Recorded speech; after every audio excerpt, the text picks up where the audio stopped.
So I thought to myself, you know, oftentimes communication between men and women is often like otherworldly, can we say that? As if we're speaking from other planets, so I completely get the title of that book. But I confess that sometimes when my husband speaks to me, I often do look to the stars in the sky for some perhaps inspired understanding, but he does the same for me. So we're going to talk to you today about whether, in fact, women and men lead differently. And I thought to do that, we have our women who are experts and then our men who are experts. So we are going to hear from them. So, first of all, I have to say that today we have a remarkably distinguished and accomplished panel. They have strong opinions on this issue, and our panel, as I describe them, is professional, pioneering, and very profound. So I know that they will live up to that. I'd like to introduce you to our panel today, starting with the women, of course. First, on the far right is Judge Childs. She is a jurist and a scholar. She currently serves as U.S. District Court Judge for the District of South Carolina, so she's visiting. You remember that Bernadette earlier called her out in the audience as a longtime friend. She has served as a federal judge for the past 6 years. And I told you she's a jurist and a scholar. The reason I called her that was because she actually has 4 degrees, and a BA, 2 masters, and a JD. So I think we're in good hands here. Judge Childs has a distinct honor of also being a gubernatorial appointee as a Workers' Compensation Commissioner and as a Deputy Director for the South Carolina Department of Labor. She also serves as Vice Chair of the American Bar Association Judicial Division's National Conference of Federal Judges. And she's very active in various local, state, and national bar organizations, as well as community organizations. So with that, we welcome Judge Childs to the panel. The next female participant is Bacardi Jackson. So Bacardi is a fierce advocate for justice. Bacardi grew up in Memphis, Tennessee, and is the daughter of 2, not 1, but 2 civil rights activists. She continues to honor her family and her community and carries the torch both inside and outside of the courtroom. During the workday, Bacardi runs the Florida office of the Tucker Law Group, a minority-certified A/B-rated national law firm. She practices in both Florida and Pennsylvania, representing an array of Fortune 100 companies and prominent colleges and universities. She is a double Ivy Leaguer, the BA from Stanford and JD from Yale. She's doing all right. She has also been a steward of her community, actively engaging in civic and professional organizations. In addition to being a proud charter member of the Women of Color Empowerment Institute, she also serves many leadership and board roles. Now we have Yvette Simmons, who I have known for a very long time and blessed to do so. So Yvette I have described as a quiet storm. When she engages, she makes huge impact. She served as the 58th president of the National Bar Association. Yvette is a shareholder and chief diversity officer of the National Greenspoon Martyr Law Firm. One of her many legacies is her leadership in the NBA Crump Law Camp, started under her presidency of the NBA. This is a 2-week annual law camp hosted in Washington, D.C. for high school students. The high point of the law camp for students is the Yvette Simmons mock trial competition. Thank you for that service. On a state level, of course, Yvette also served on the Florida Bar Board of Governors, and as memory serves, I think you were the second to do so. She was the first woman appointed to the Florida Bar to the Judicial Qualifications Committee, and a commission that disciplines judges in Florida, and currently serves for the second time as chair of the Florida Bar Continuing Legal Education Committee. She serves on many boards in her community, and that's something that you will find consistent for all of our panelists. It's not only to be excellent in the profession, but they also give tremendously to their communities. She is a graduate of Florida Southern College and serves currently on its board of directors. I know they're happy to pull you back. So now to the men. I will start with Greg Hale, who's to my immediate left. I've also had the good fortune of knowing all of these gentlemen, and they are that, gentlemen. Greg is a very smart and talented change agent. He is the General Counsel and Vice President for Public Policy and Government Affairs for Broward College, the first in-house Chief Legal Counsel for the college, which has been named as one of the nation's top 10 state colleges. How about that plug, Greg? He oversees wide-ranging legal issues, including tax, immigration, employment, labor, and copyright, as well as many other areas of law. He is a well-recognized leader in his profession and community, being the chair of the Florida College System Chancellor's Leadership Executive Alumni Group, past chair of 211 Broward, as well as past president of the T.J. Reddick Bar Association, which is the African American Bar Association in Broward County. He served in many other capacities, and I have to tell you, share this one, but he has been named as a rising star, up-and-comer, 40 under 40, for every possible organization or magazine and convention, so just let your minds roll. He was educated at Columbia University, where he served as editor-in-chief of the National Black Law Journal, and Arizona State, where he graduated magna cum laude, yes. Next, we have Eugene Pettis. What can I say about Gene? I've known him a long time. From the hood. But he has emerged so elegantly. Gene is a true natural-born leader. He is also a double gator. In fact, he often boasts. He is the co-founder of Halixer, Pettis, and Schwab, and leads a trial practice representing an impressive list of corporate, public sector, and individual clients in civil trial matters. He has over 30 years' experience handling a range of complex cases. What Gene has most been known for recently is he has a distinction of having been elected as president of the Florida Bar, the first African American to serve in this position. In his role at the helm of the bar, which governs over 100,000 lawyers, he left a great legacy. His brainchild, the William Reese Smith Leadership Academy, which actually seeks out diverse and minority lawyers to encourage and train them in leadership in their profession and communities at large. Gene's accomplishments are numerous, and he has won and earned many legal awards and accolades. Thank you so much, Gene, for being on the panel.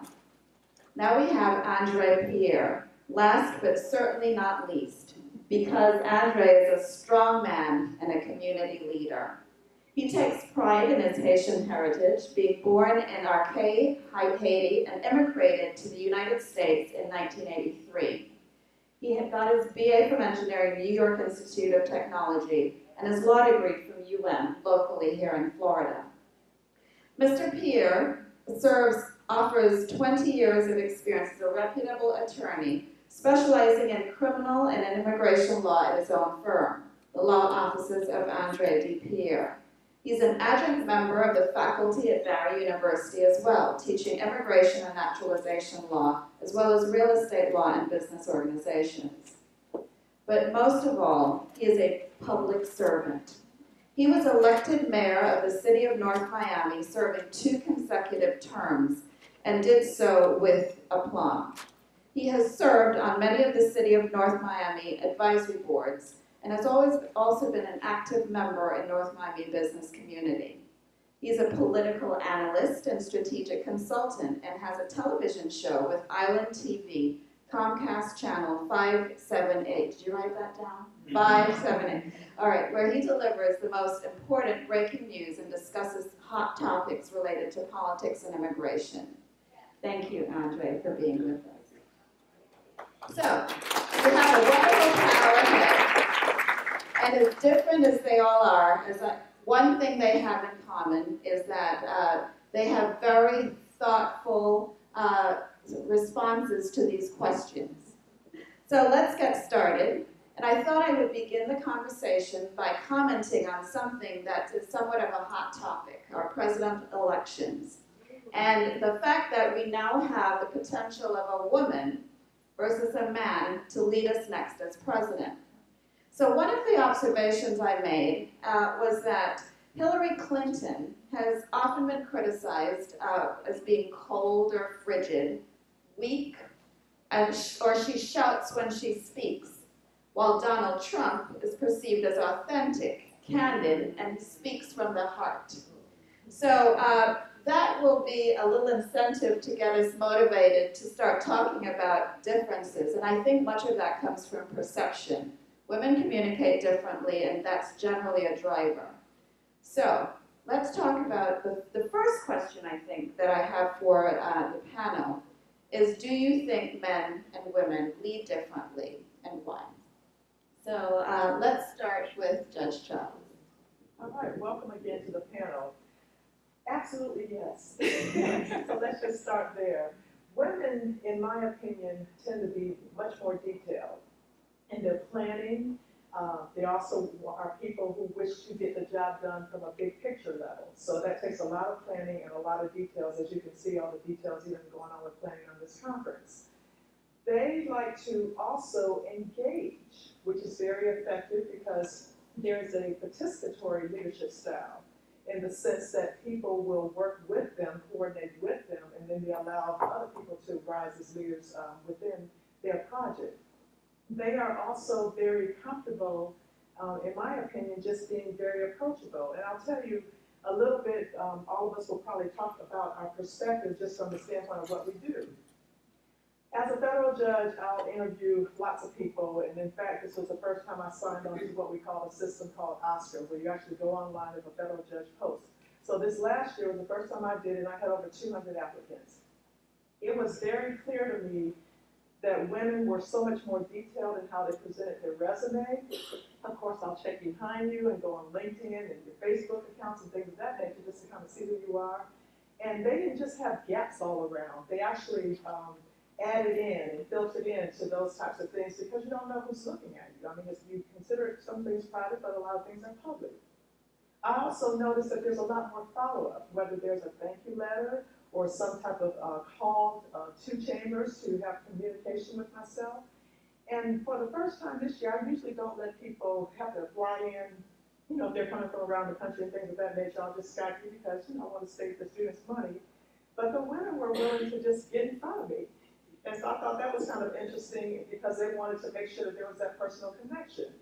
I will assume merit, but then you also have the interesting engagement because in chambers, when you're in our solid, sacred space, I have to like you. I have to want to be around you. So I felt like they were also much more conversational, personal in terms of their relationships, and you just felt more of a connection in that regard. Thank you. I'm going to mix it up a bit. Andre? Well, I thought I was going to go last, so I had to just summarize something. I don't know what to say. But you called me, and I have to agree with the judge. Absolutely, yes. The issue that I see with that kind of leadership with women, and I think, you know, I've been traveling a lot to, you know, Africa, and I see some of the African countries are currently trying to get themselves involved with the kind of leadership that women bring to the table. It's a different kind of leadership that we have not seen, and I think it's more prevalent in our community. I'm referring to, you know, African American and Black community, that the kind of leadership that you have where you include the kind of mentorship that women bring into the inclusiveness that you see a lot, you know, when you have women as leaders, and the visionary.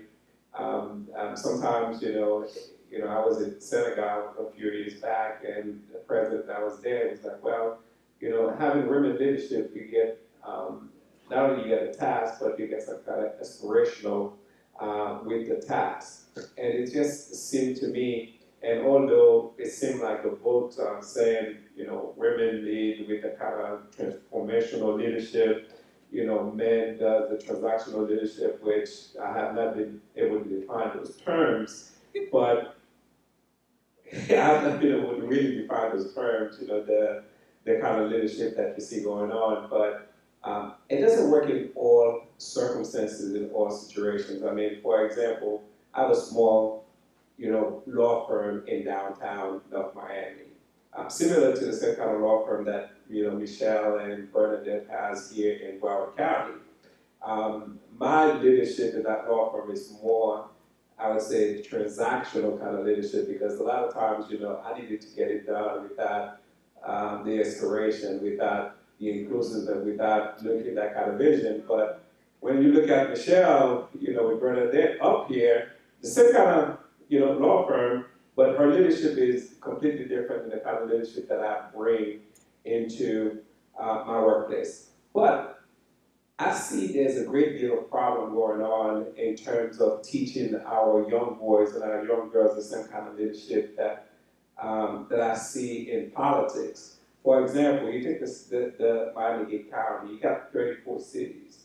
Out of 34 cities, only 6 of them are leading by women. You have few cities that have 60% of the registered voters are women, but majority of the people that are sitting on the council are men, leading by mayors. Some of my friends that are sitting here, I have tried to get them to run for office, women, but a lot of times, they don't believe that they are ready to take that kind of leadership because they have not been taught to them. This is the kind of issue that I have seen, but in terms of men leading differently than men, which is a good thing, I have to say. So I'm glad you raised that, Andre. In preparing for this, I did a little reading on some white papers about the different types of leadership, and there are a number of studies done about that. So you referred to transactional versus transformational leadership. And essentially, transactional leadership is more defined as getting from the beginning to the end, and the means is usually fact-driven or process-driven. Like, how are we going to get from point A to point B? That is transactional leadership. Transformational leadership is more of more reflection on the means, how you get from point A to point B. And a lot of the research shows that women tend to be more transformational because they're also concerned with the experience of moving from point A to point B versus just getting from point A to point B, the mechanism or process. So I know you're itching here. I saw you, Greg. Please feel free to comment or make your comment. Yeah, sure. So one of the things here that really drives me on this issue is that I grew up as the only son with three sisters, all older. My younger sister is 6 years older than me, 6, 8, and 9 years older than me.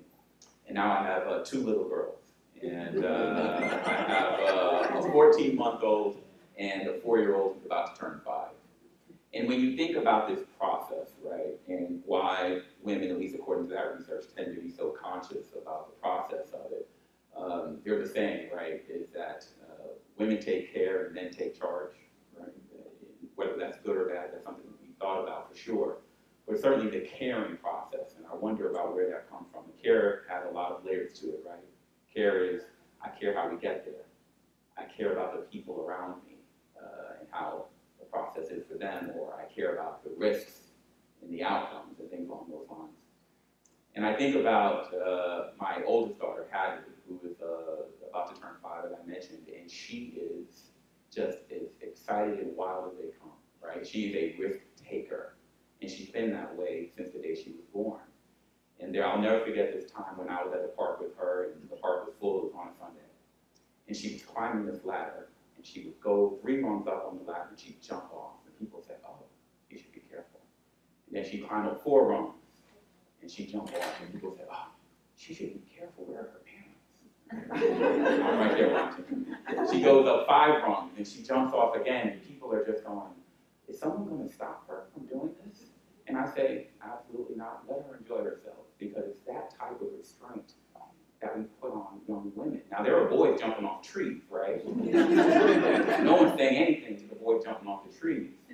But watching this beautiful, talented, and energetic young girl jump off 5 rungs was almost disturbing to some. So we think about how the back end looks like, right? We were professionals, and why sometimes one of us takes so much care and one of us is a little bit more of a risk taker. And I recognize just in a relatively short period of time how you see where this starts, right? And it starts so young, and you have the perception creating the outcome. The perception how this is too risky for Hadley trying to create the outcome at the end of the day. So one of the things I try to do, and I think certainly as professionals we have the capacity, certainly as leaders on this panel and in the audience, is to encourage that risk-taking, right? Because in so many of us, it's ingrained to do just the opposite.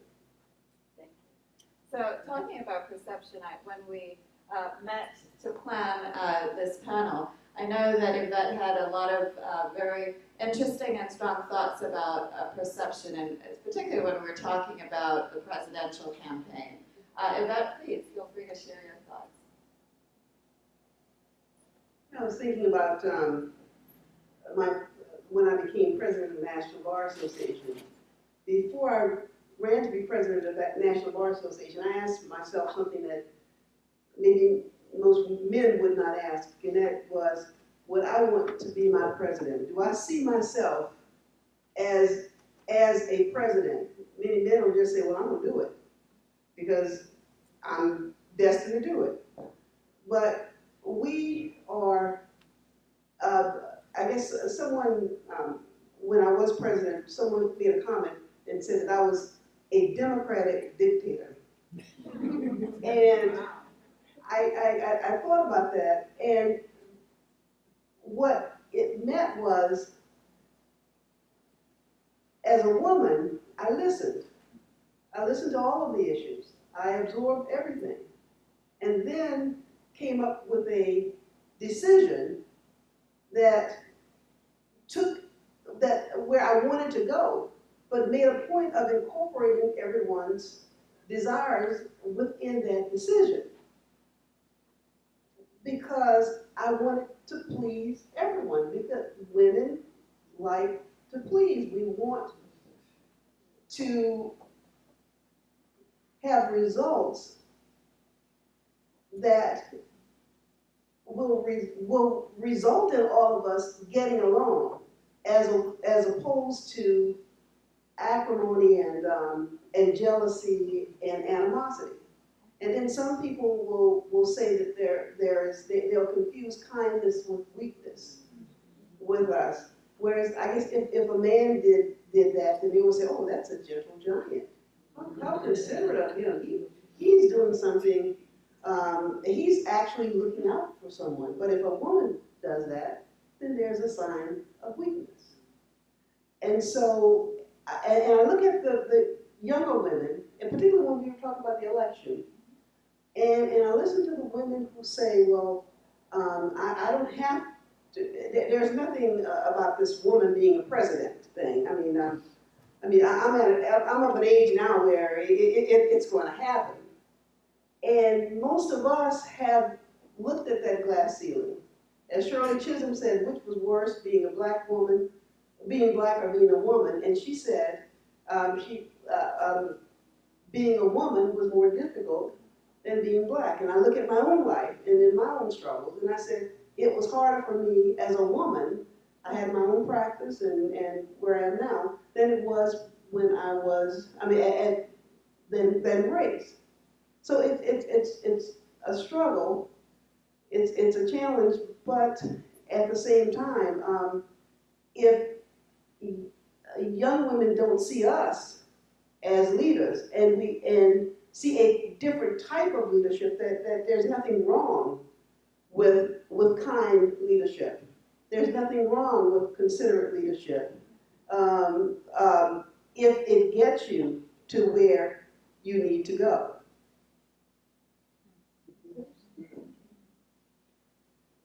Thank you. I love that term, democratic dictator. And I also think that you're absolutely right, Yvette, on there's nothing wrong with being a kind leader, but unfortunately it's often perceived as weakness.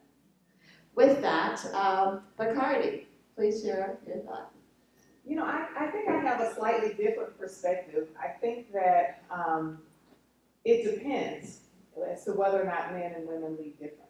I think in a lot of contexts, you will see that if you made everything equal, men and women actually probably lead a lot alike.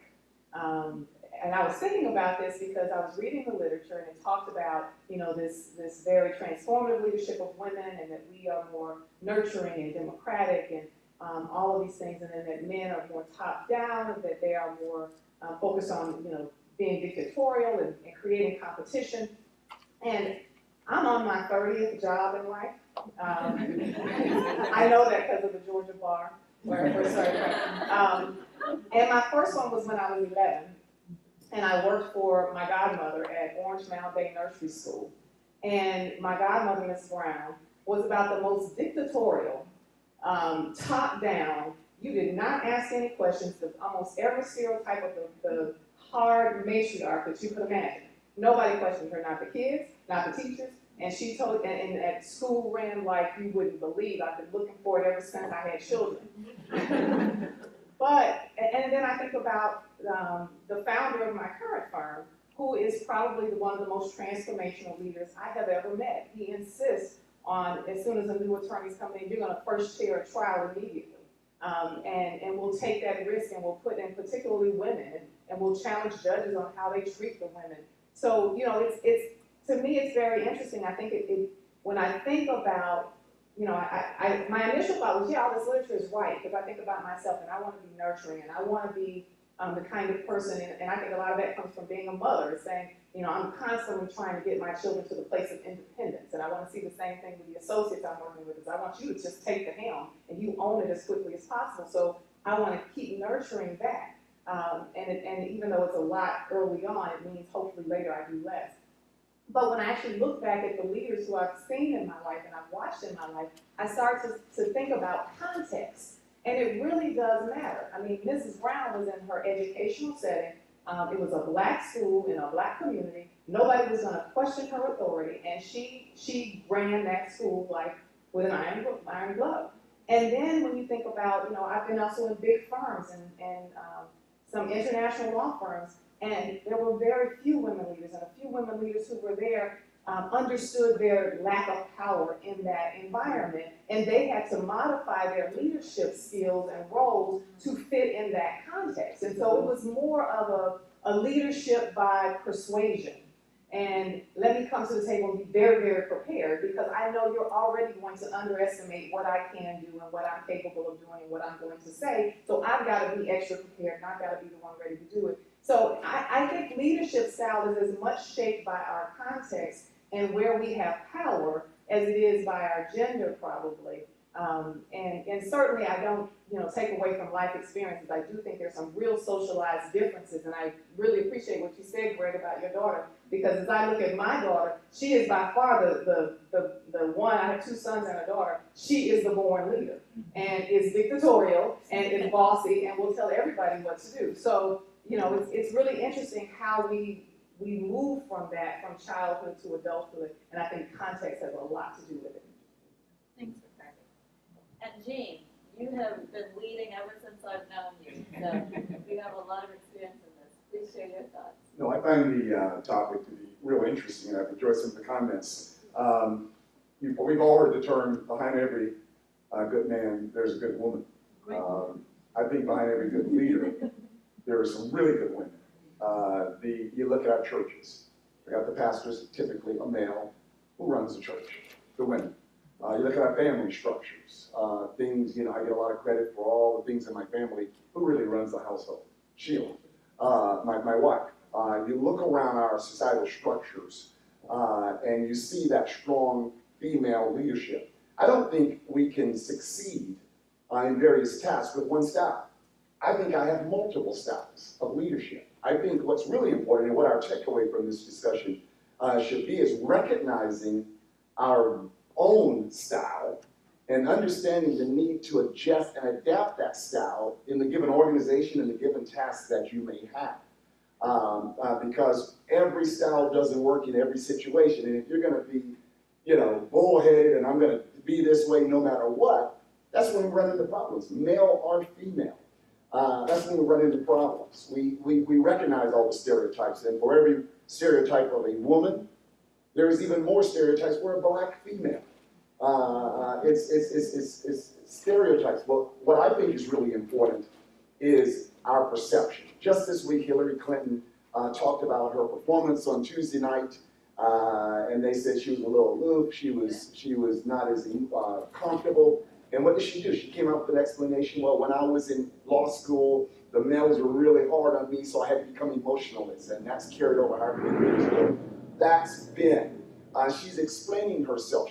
I think she's challenged with her own perception of herself and how she fits into this moment in her life and in this society.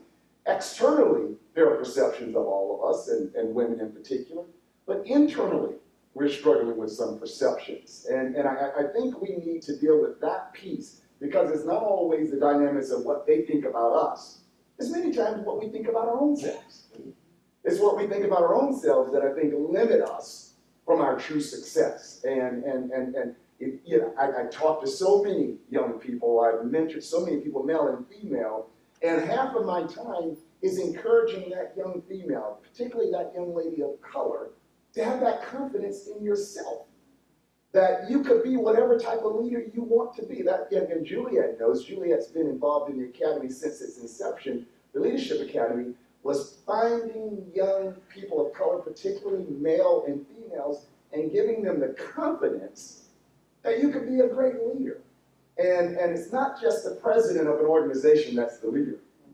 That may be the figurehead, but in order to be successful in our firms, in any organization, you need leaders all over the place. You need to be the leader on the little committee and do a great job on the committee.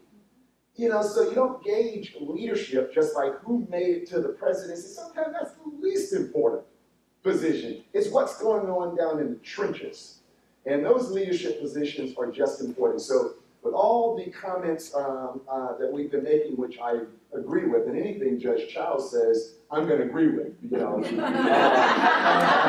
and Yvette and Bacardi and Julia, I think they really weighed this thing heavily to the right over here. So me and my brothers here, we're going to agree to everything. Welcome to the men's conference the next time. But I really wanted to lead with that thought, Juliet, that it's just not the perception that society has of ladies as leaders. One of the biggest pieces is how ladies perceive themselves and believing you belong and being able to adapt no matter what the forces are out there, because there are going to be forces. When you want to be a leader of anything, there is going to be pushback. How do you deal with it? And lastly, I'll leave you with this, because I just want to be candid. I get a little more candid. Some of our toughest situations are our black women. I got 5 sisters, Greg, and just my brother and I. Some of our toughest situations is black women's perception of other black women. She trying to be the leader here. I'm not, I hear it all the time. So we got to realize that we can be leaders. We can lift each other up without minimizing ourselves. It's okay for one to be a leader this year, because guess what? There's going to be tomorrow.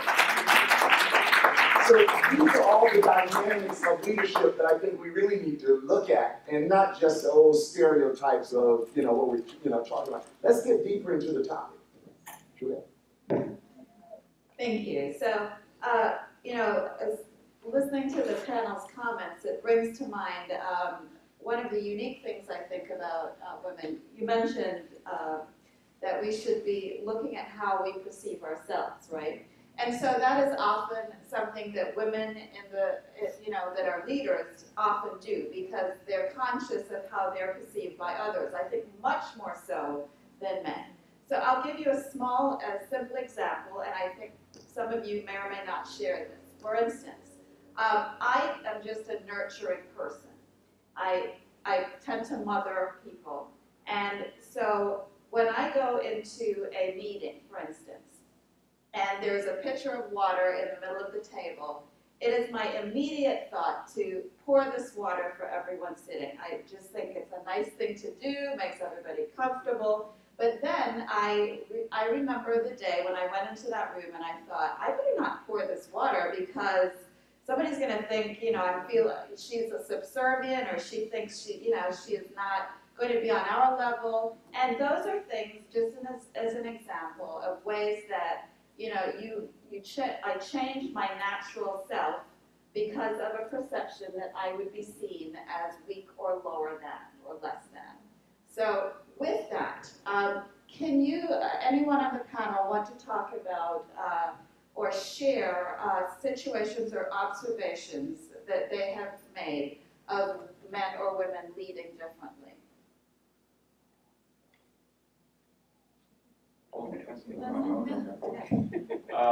So I can imagine that scenario, and I think even as a man, I certainly did, as a man of color, I've been in that scenario where I thought about things along those lines. Most of you have probably read Lead In, right, which is, of course. And so one of the things that stood out for me in that book is how men and women can be so different when it comes to really believing in their own ability, in their capacity to do things. And I don't remember the numbers exactly, but I think there was a data point in there that said that a man will apply for a job if it has 10 criteria and he has 6. A woman will look at the job and say, I only have 8 criteria, I'm not capable of doing this job. And one of the things that I observed, so this summer, one of the things I did, including working at Broward College, I recently accepted a faculty position at Harvard where I teach there for a month a year, 4-credit class in higher education law and policy. And so one of the students that I had this summer, incredibly brilliant woman of color. She had gone to Juilliard before going to Harvard. She had been a concert pianist. She wanted to go to law school, so we spent a lot of time together after class to talk about her next step in law school. She had taken, how many lawyers in here? Out of curiosity. Okay, she had taken the LSAT with no preparation, and she scored a 170, which basically puts her in the 95th some odd percentile. It's extraordinary. I have never met someone so nervous about their ability to get into law school and to get into a decent school. This was someone who, by every imaginable metric, was going to be successful. But the self-doubt, right, the self-doubt notwithstanding, her clear capacity to be successful was her greatest challenge, right? And part of this component of the challenge is this thought about being accommodating, right? You talked about this, Gene, right? To some extent, being accommodating to others, right? And trying to say, when am I going to stop being accommodating? And funny thing is, as you get greater as a leader, your audiences get bigger, right? So maybe, you can accommodate this group of 5 people. Okay, I figured out how to master that. Now I can accommodate this group of 150 people, okay? Hillary Clinton is trying to accommodate 300 million people, right? There's no way. At some point, you have to say, it's not about accommodating everyone. I'm not going to accommodate everyone. So if it means I'm going to be my nurturing self and pour the glass of water without the concern of being accommodating to everyone, we have to get there, right? That's part of where we have to inevitably get to. And that's freedom, right? That, in my mind, that's the freedom when you know I'm going to be me, be who I am, notwithstanding that 10 of the 150 will think this of me, right? When you have a student like I had, and her having that self-doubt, and it was great to spend that time with her. But you realize that there's something else there, right? And the need to get past this, I'm not good enough, or I need to accommodate everyone. I'd like to just focus on 2 topics here that are coming and resonating as I hear these comments. And one is the mentorship, and then the second one is just being a visionary. I noticed that a lot of women will lead, and they'll be mentors, which is absolutely fascinating. An example that I could give is, in South Carolina, I was the first Black female to make partner in a major firm, and that was in 2000. I had no idea until when it happened, then we realized there was no one else who had done it. That wasn't sufficient for me, so then I found my friends. We would have dinner once a month, Black females, who I mentored for 5 years, and they made partner as the first Black female in their respective majority firms. We're still friends, and they've gone on and done other things, and we still keep in touch and get together in that regard. So the first thing is, I say, as leaders, you have to mentor, you have to give back, and you have to bring somebody along. I have never left a job where I didn't bring a woman of color or another minority in there before I left.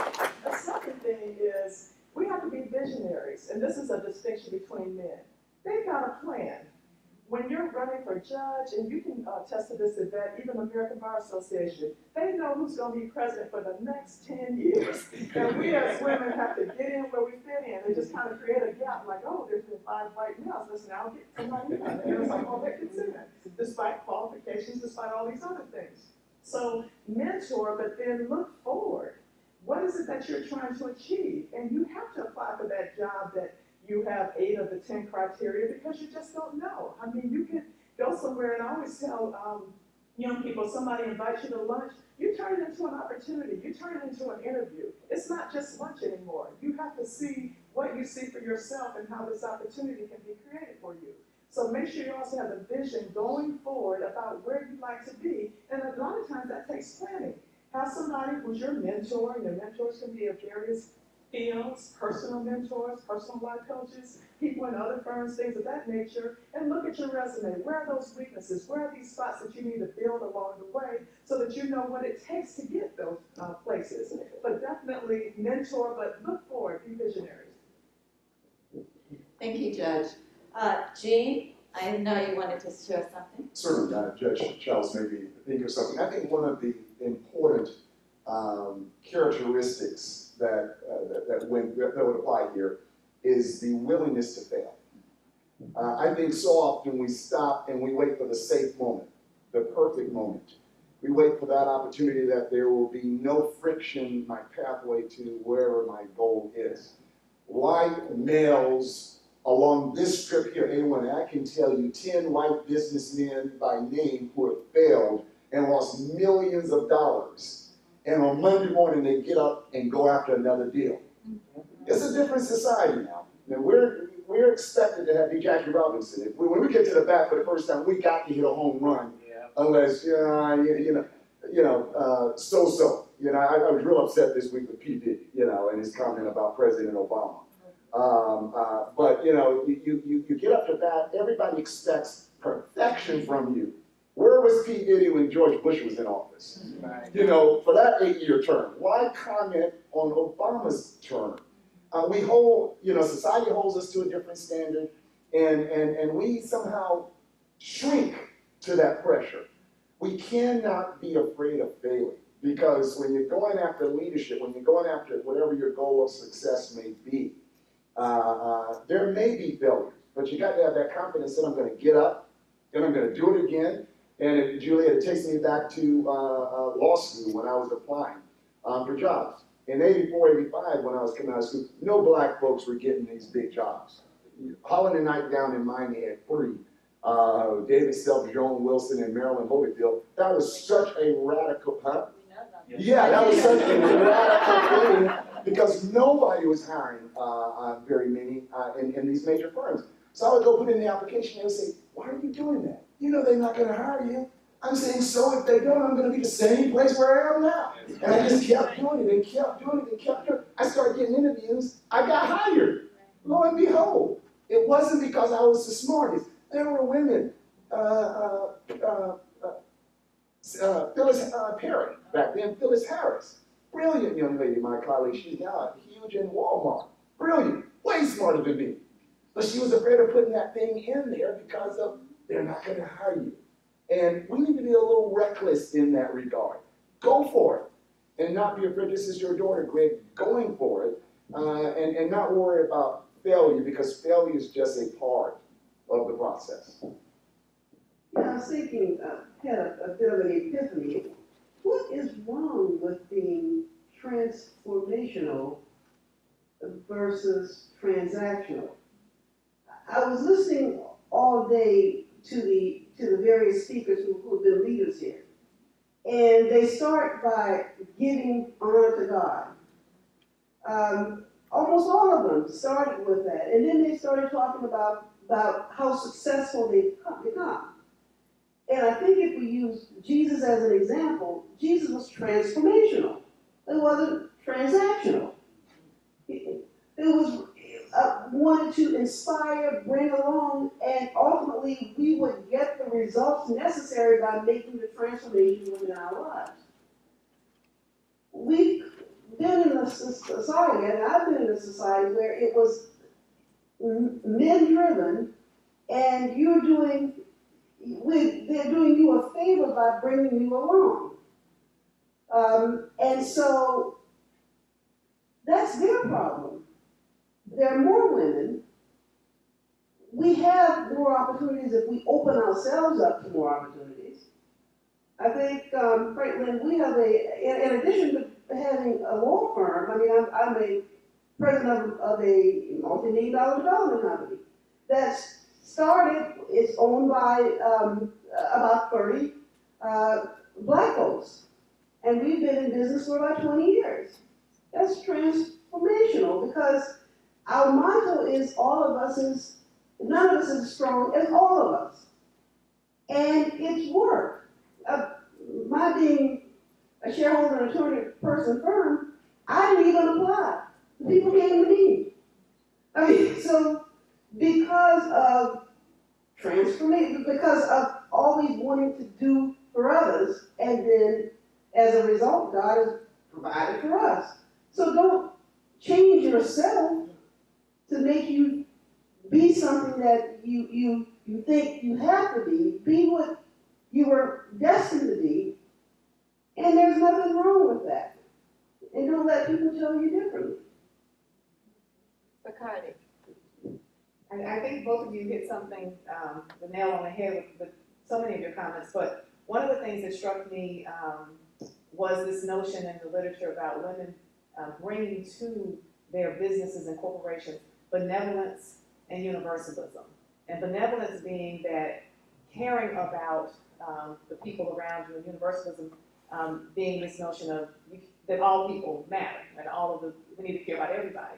And as you're talking about how important it is to be transformational, one of my sheroes, Lonnie Lanier, writes about the canaries in the mine, and she talks about the fact that, oftentimes those of us on the fringes, the women, the minorities, we die first. We're the canaries, right?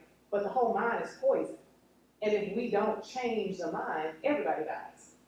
And so I think even the bigger point is that we have to transform even beyond our own individual businesses or industries.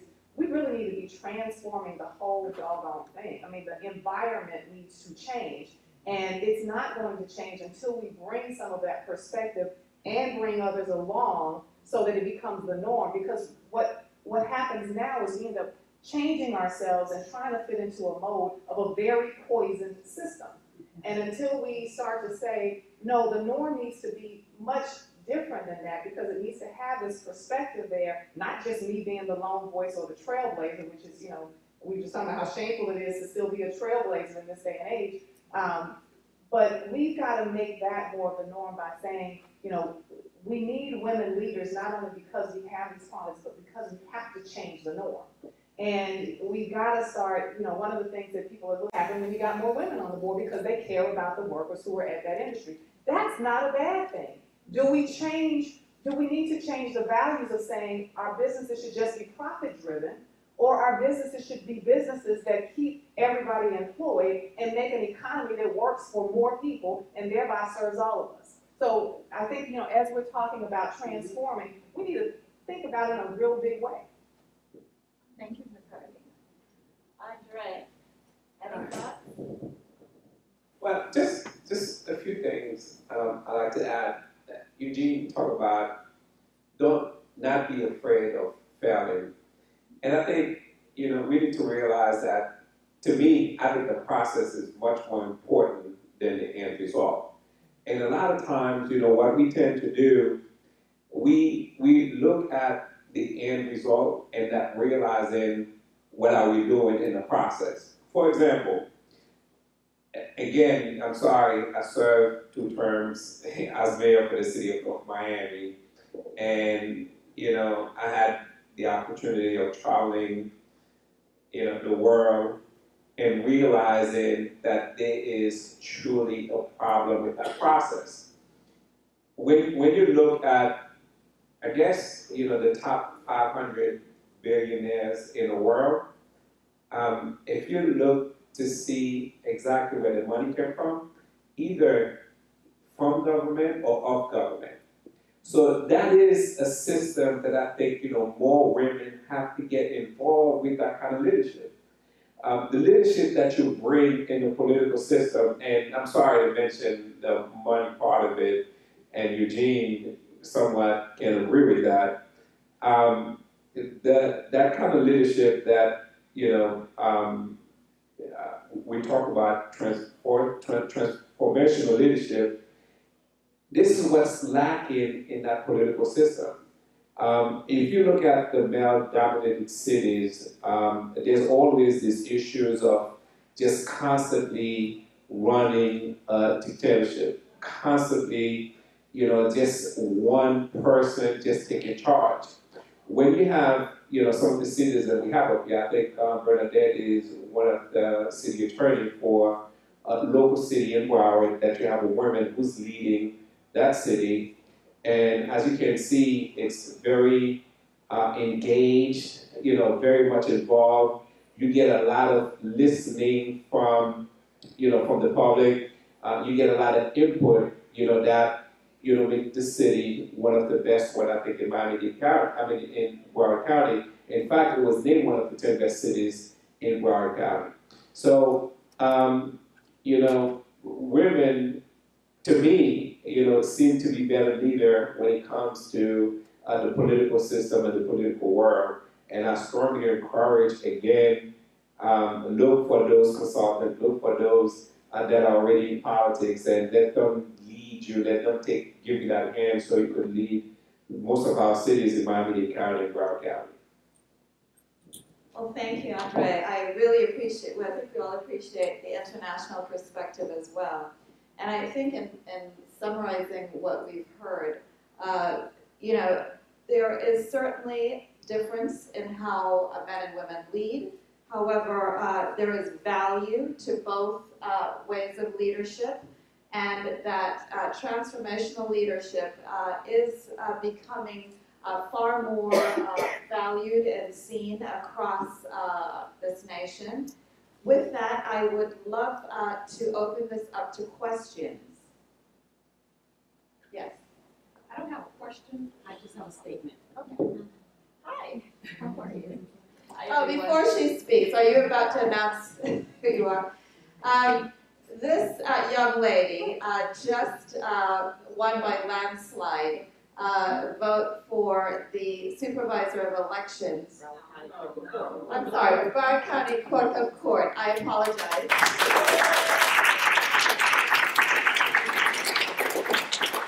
Yes, I wanted to make that statement, Mr. Eugene and to Yvette. I thank you for the words. I respect everyone up there, but what you said and what you said has, really touched me. Because when I ran this race, it was very, very hard. I had no support. No one wanted to support me. No one wanted to get involved. But grace of God. Grace of God states that if my sheep hears my voice, and if you hear the voice of the Lord and you know that's the voice of the Lord, you have to stand. I stood. I stood strong. I stood firm. And I ran a race in my own lane. I was not negative. I did not go against the grain. I kept listening to that voice. And a lot of people stated that I was the underdog, that I was not going to win because I could not raise money. I could not have support of other people. But I stayed firm and I stayed strong. Being in leadership, I have always been in leadership. Just because other people doesn't know me around the complete county does not mean that I have not been in leadership in where I've been, my church, my schools, because I have 3 daughters. And leadership to me as a woman, it starts in the school because you become a PTA mom.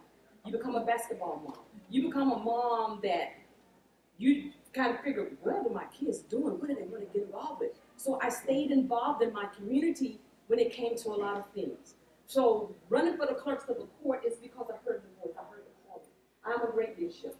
This one particular woman sitting here, she works in the clerk's office, and she can tell you that I was more of a leader when I started working for the clerk's office, more so than a worker, even though I did my job. And it was like God just led me in a certain direction. And I give God the glory and the grace and honor for being the next Broward County Clerk of the Court.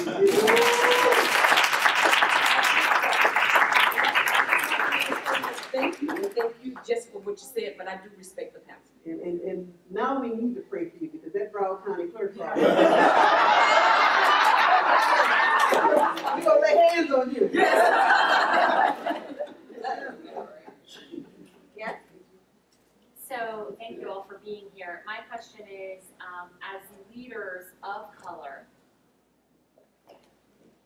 thank you for being here. My question is, as leaders of color, oh, hi. My question is,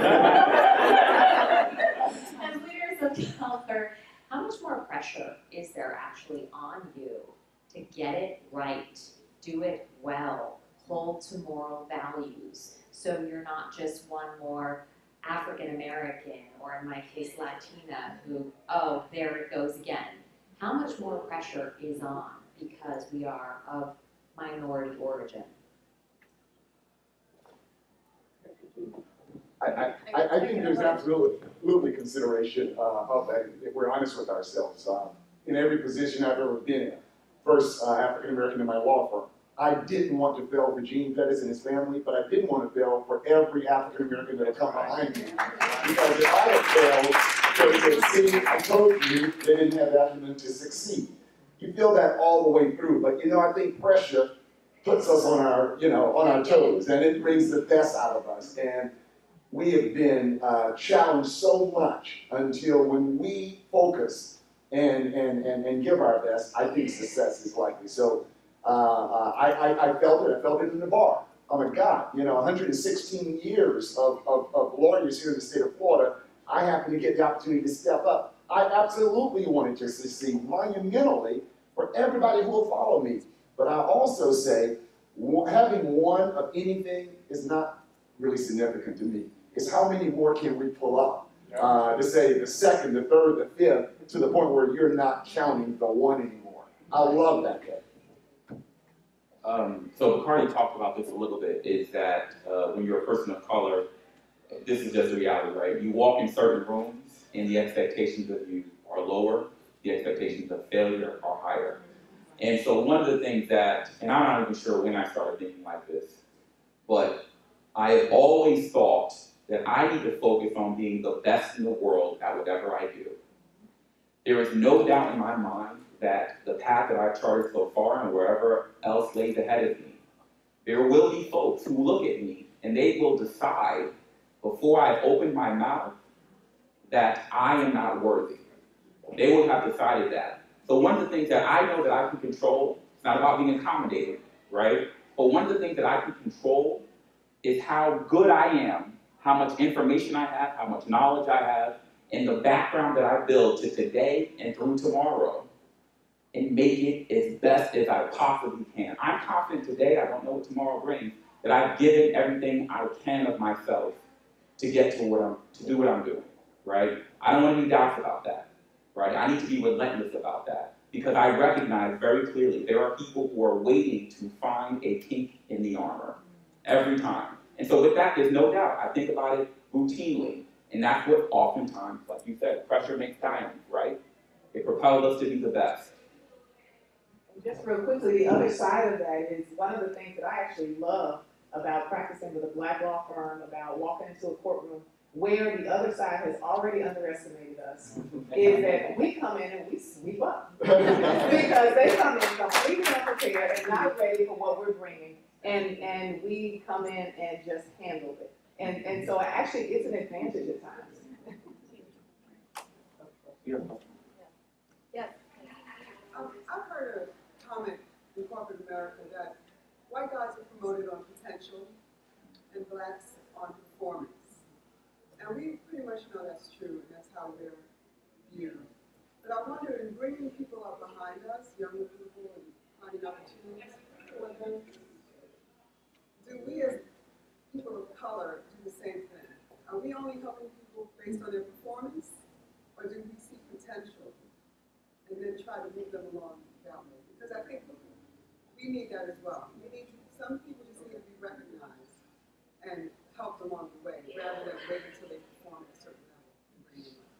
So I just wondered how you guys see that, or if you've experienced it. Again, I'm just gonna go back with, because, I mean, I have a small boutique law firm in Miami, and we, Eugene does have a law firm. I mean, what we always attempted to do, I mean, I get so many interns, especially requests, and so many interns in the office, and those interns, when you get that resume, you don't just look at, what they're gonna do, how they're gonna perform. I mean, you wanna be able to mature these kids and teach them values and making sure that they can get to that level that you want them to be. You're trying to eliminate that, that fear that they may have, that they may not perform at that level. But by going through and constantly, which is where we come back to that transformational leadership, comes in rather than transactional leadership. So this is a lot of what we try to do, and I think, Eugene wanted to comment on that, but, I wanted to get the microphone before he did. Okay. I'll just say one thing to that point, and this is more of just a quick ticket on the experience that I had. So I've had the luxury of working at some really extraordinary law firms before joining college. And the firm will remain nameless, but there were 3 black lawyers at the firm, a large firm. And 3 of the lawyers at this large firm had Ivy League degrees. You want to guess which 3 had Ivy League degrees? Right?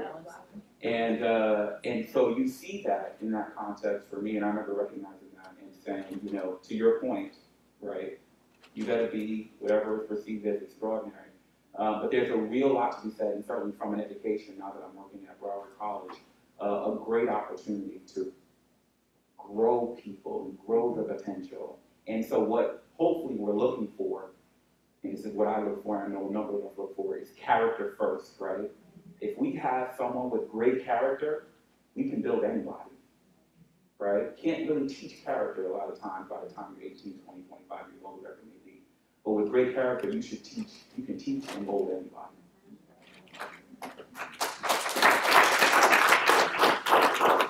So I want to thank our wonderful panel.